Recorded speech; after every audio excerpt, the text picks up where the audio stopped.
மக்களே Indian oil கார்ப்பரேஷன்ல 470 engineers, officer and நெறைய ஜாப் வேகன்சி வந்திருக்கு. ஒரு இன்ஃபர்மேஷனா சொல்றேன். நோட் பண்ணி வச்சுக்கோங்க.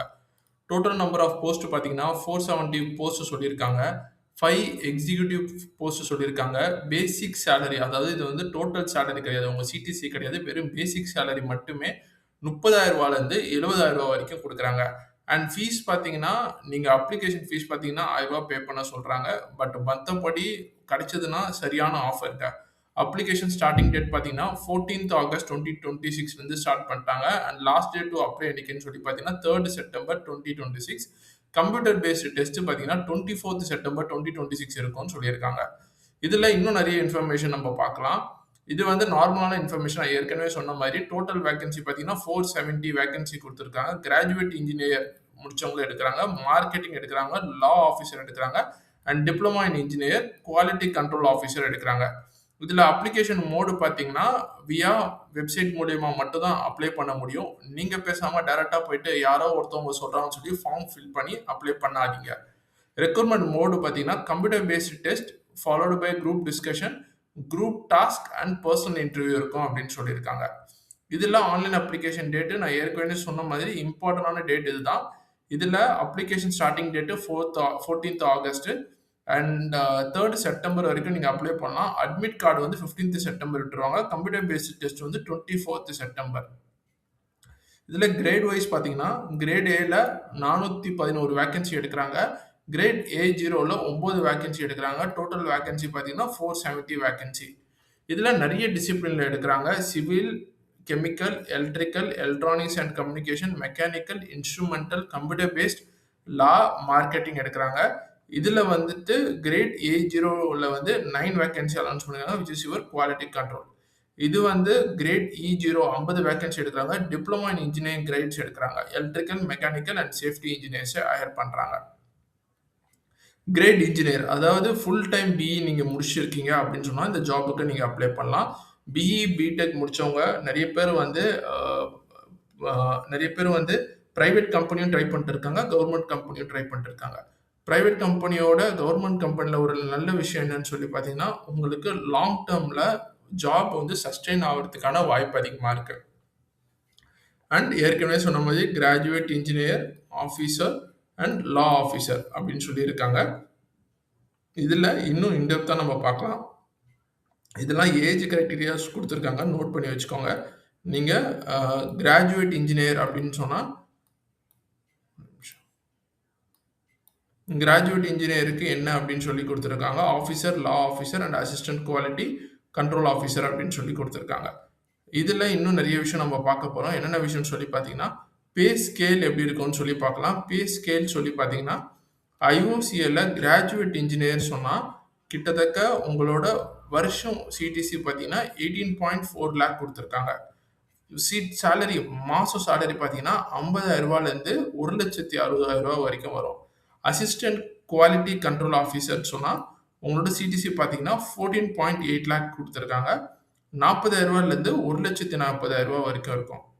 E0 டிப்ளமோ ஆஃபீசர் அப்படின்னு சொன்னா, உங்களோட சிடிசி பார்த்தீங்கன்னா, 11.1 லேக் குடுத்துருக்காங்க. ரூ. 30,000லேருந்து ரூ. 1,20,000 வரைக்கும் இருக்கும். இதுல நம்ம நோட்டிஃபிகேஷன் போயிட்டு இன்னும் இன் டெப்த்தா பார்க்கலாம். அதுக்கு முன்னாடி வந்து ஜெனரல் ஆப்டிட்யூட் ரவுண்ட் கேட்பாங்க. நான் சொன்ன மாதிரி கம்ப்யூட்டர் பேஸ்டு டெஸ்ட்ல இதுதான் வந்து இதுதான் வந்து சப்ஜெக்ட்ன்னு சொல்லி குடுத்துருக்காங்க. ஃபர்ஸ்ட் எடுத்தோனே செக்ஷன் ஏல வந்து ஆப்டிட்யூட், குவான்டிடேட்டிவ் ஆப்டிட்யூட் கேட்பாங்க. லாஜிக்கல் ரீசனிங் கேட்பாங்க. அண்ட் வெர்பல் எபிலிட்டி கேட்பாங்க. நம்பர் ஆஃப் கொஸ்டின்ஸ் பார்த்தீங்கன்னா 20, 15 அண்ட் 15. ஆக மொத்தம் 16 மினிட்ஸ்ல நீங்க இந்த இந்த இந்த ஃபர்ஸ்ட் ஜெனரல் ஆப்டிட்யூட் நீங்க கிளியர் பண்ற மாதிரி இருக்கும். அதுக்கப்புறம் பார்த்தீங்கன்னா, டொமைன் நாலேட்ஜ்ல போயிடுறாங்க. டொமைன் நாலேட்ஜ்ல post specific technical domain question குடுத்துருக்காங்க. மொத்தம் 50 கொஸ்டின் கேட்குறாங்க. 90 நிமிஷம். டோட்டலா பார்த்தீங்கன்னா, 100 கொஸ்டின் உங்களுக்கு கேட்பாங்க. 100 கொஸ்டினுக்கு 150 நிமிஷம் அப்படின்னு சொல்லி குடுத்துருக்காங்க. ஒரு கொஸ்டின ஏதாச்சும் தப்பா ஆன்சர் பண்ணிட்டீங்கன்னா, ஆன்சர் பண்ணதுக்கு உங்களுக்கு 0.25 மார்க் இன்கரெக்ட். 1 மார்க்ல 1/4 மார்க்க வந்து நெகட்டிவ் மார்க்குக்காக ரிமூவ் பண்ணுவாங்க. இப்ப இன் டெப்த்தா நோட்டிஃபிகேஷன் என்ன குடுத்துருக்காங்கன்னு சொல்லியும் நான் உங்களுக்கு எக்ஸ்ப்ளைன் பண்றேன். வாங்க நோட்டிஃபிகேஷனுக்குள்ள போலாம். ஓகே. இந்த ஒரு விஷயத்த இந்த நோட்டிஃபிகேஷன்ல தான் இன் டெப்த்தா குடுத்துருக்காங்க. அதனால நோட்டிஃபிகேஷன்லேருந்து நான் எக்ஸ்ப்ளைன் பண்ணேன்னா, உங்களுக்கு ரொம்ப ஈஸியா புரியும். செலக்ஷன் ப்ராசஸ்ல வந்து 3 ரவுண்ட் வச்சிருக்காங்க. சரியா? ஃபர்ஸ்ட்டு பார்த்தீங்கன்னா, கம்ப்யூட்டர் பேஸ்டு டெஸ்ட்டு. அடுத்து வந்து group discussion and group task. 3 வந்து பெர்சனல் இன்டர்வியூ. நான் ஏற்கனவே சொன்ன மாரி கம்ப்யூட்டர் பேஸ்ட் டெஸ்ட்ல 2 செக்ஷன் இருக்கும். ஏ செக்ஷன் ஒண்ணு இருக்கும். அண்ட் பி செக்ஷன் ஒண்ணு இருக்கும். ஏ செக்ஷன்ல quantitative aptitude, logical reasoning and verbal ability and English language. Number of question பார்த்தீங்கன்னா 20 கொஸ்டின். லாஜிக்கல் ரீசனிங்ல 15 question. Verbal ability of English லாங்குவேஜ்ல 15 கொஸ்டின். கம்ப்யூட்டர் பேஸ்டு டைம்ல 60 நிமிஷத்துல நீங்க எழுதுற மாதிரி இருக்கும். அண்ட் இதுல டொமைன் நாலேட்ஜ் அடுத்த ரவுண்ட் எடுத்தீங்கன்னா, நம்பர் ஆஃப் கொஸ்டின் 50 கொஸ்டின் கேட்பாங்க. 90 நிமிஷத்துல நீங்க கிளியர் பண்ற மாதிரி இருக்கும். ஓகேவா? இதுல இன்னும் நெறைய விஷயம் நான் இன் டெப்த்தா எக்ஸ்ப்ளைன் பண்றேன். வாங்க அப்படியே. இதெல்லாம் centres. Different type of centres குடுத்துருக்காங்க. இதுதான் ரொம்ப முக்கியமான விஷயம். மெரிட் லிஸ்ட் எப்படி சூஸ் பண்ணுவாங்க அப்படின்னு சொல்றேன்.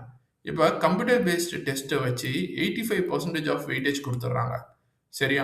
மொத்தம் 100% ஆஃப் வெயிட்டேஜ். அதுல group discussion and group task அப்படின்னு சொல்லி எடுத்தீங்கன்னா, அதுல வந்து ஒரு 5% குடுத்துடுறாங்க. பெர்சனல் இன்டர்வியூல வந்து வெயிட்டேஜ் பார்த்தீங்கன்னா, ஒரு 10% குடுத்துடுறாங்க. ஆக மொத்தம் காம்போசைட் ஸ்கோர் அப்படின்னு சொல்லி நீங்க பார்த்தீங்கன்னா, 85 + 5 90 + 10%. ஆக மொத்தம் இந்த 3 ரவுண்ட்லயும் உங்களுக்கு இவ்ளோ வெயிட்டேஜ் குடுக்குறாங்க. நீங்க ஒரு ரவுண்டு முடிச்சுட்டு 2வது ரவுண்டு போயிட்டு நான் நல்லா பண்ணல அப்படின்னு சொல்றதுனால ரிஜெக்ட் பண்ணுவாங்கன்னு சொல்லி அர்த்தம் கிடையாது. இந்த டோட்டல் காம்போனன்ட் எடுத்து பார்க்கும்பட்ச, உங்களுக்கு எவ்ளோ மார்க் வருதோ, அத வச்சு தான் உங்கள செலக்ட் பண்றேன் அப்படின்னு சொல்லியிருக்காங்க. நல்ல ஒரு ஜாப் ஆப்பர்ச்சுனிட்டி. இன்ஜினியர்ஸ்க்கு ரொம்ப ஹெல்ப்ஃபுல்லா இருக்கும். அது மட்டும் இல்லாத நெறைய இன்ஜினியர்ஸ் வந்து ஒரு ஆப்பர்ச்சுனிட்டி கிடைச்சிடக்கூடாதா அப்படின்னு சொல்லி மார்க்கெட்ல ஏங்கிட்டு இருக்காங்க. அவங்களுக்கு ரொம்ப யூஸ்ஃபுல்லா இருக்கும். இது மாரி ஆப்பர்ச்சுனிட்டிய தயவு செஞ்சு மிஸ் பண்ணாதீங்க. ஒரு அட்டெம்ப்ட் அப்படின்னு சொல்றதுனால தயவு செஞ்சு அட்டெம்ப்ட் பண்ணி கிளியர் பண்ண முடியுமான்னு பாருங்க. இதே மாரி இன்னொரு நல்ல வீடியோல நான் உங்கள பார்க்குற வரைக்கும் டாடா பை பை டேக் கேர்.